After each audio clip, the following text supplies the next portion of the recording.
Hey everybody, Pete Nowaskey here with another Tech Tip Tuesday.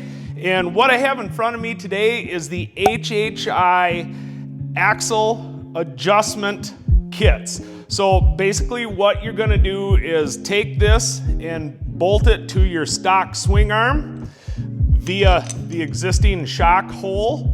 And then what this allows you to do then is have this precise axle adjustment in here rather than the old cam design.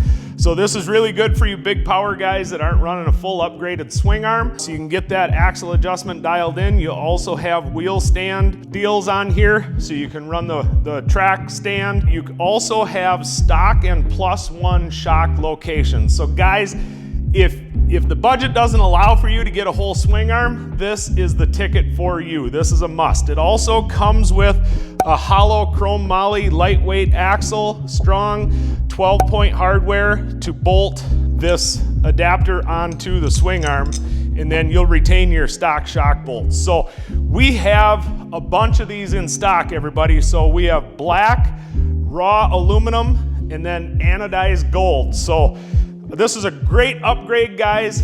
Get it on your bike if you're running any sort of power, or if you're running a chain drive and you need more precise axle adjustment. This is the ticket, a cost-effective way to get different shock locations and better axle adjustment. So you're gonna find all of these at nowaskey.com. Again, if you like this video, hit the subscribe button, tell us what you think in the comments, and we'll see you on the next one.